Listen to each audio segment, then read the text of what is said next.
Today is day 59 of the podcast, and I want to begin by reading from Matthew 4, looking at verses 1 through 4.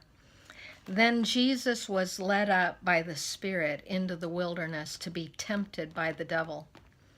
And after he had fasted 40 days and 40 nights, he then became hungry. And the tempter came and said to him, "If you are the Son of God, command that these stones become bread." But he answered and said, "It is written, man shall not live on bread alone, but on every word that proceeds out of the mouth of God." So let's look at this scenario with Jesus for a minute. It says he's full of the Holy Spirit when this takes place. He is returning from the Jordan to the wilderness, meaning he's not headed into the city, he's heading back out into this wilderness area after being at the Jordan, which was the place of his baptism. It was the place where the children of Israel crossed into the promised land and into their inheritance.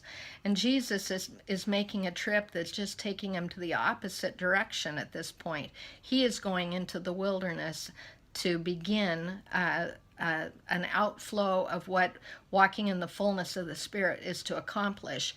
So he's been at this place of baptism. The Spirit has come upon him, and he has received the Father's blessing, voiced over him. "This is my beloved Son in whom I'm well pleased." He is being led into the wilderness purposely to be tried, to be tempted. So Jesus fasts. We look at this as like a long time of deprivation, and we tend to look at fasting as just a period of deprivation. We think of it in terms like cruel treatment to our body. But listen to Jesus and what he says to defeat the evil one with this first temptation. He says, "It's written, man shall not live on bread alone, but on every word that proceeds out of the mouth of God." It is something that what we have to listen to what Jesus is saying and keep Israel in mind here. So think about Israel in the wilderness. God miraculously feeds Israel for the 40 years that they're out walking and being led by this pillar of fire. He feeds them on bread alone. He knew bread would leave them hungry, and the design of giving them something that would leave them hungry was to turn them towards God and to create a dependence upon the Lord as they are being led by him.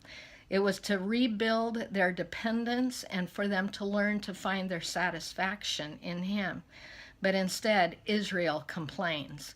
They turned away from God. They wanted to turn back to Egypt because they preferred the food that they were given there. So let's look at it this way. Jesus has spent 40 days really feasting on his Father's word and will because he knew he was being led into the wilderness in order to be tested and tempted. Now we're going to pick up some more of this scenario, but I want you to see that he has set himself up to defeat the evil one by living fully into the Father's will. So he's eaten from that will for 40 days. Here's my question for you. How do you prepare spiritually in the midst of a trial or for a trial that you're in?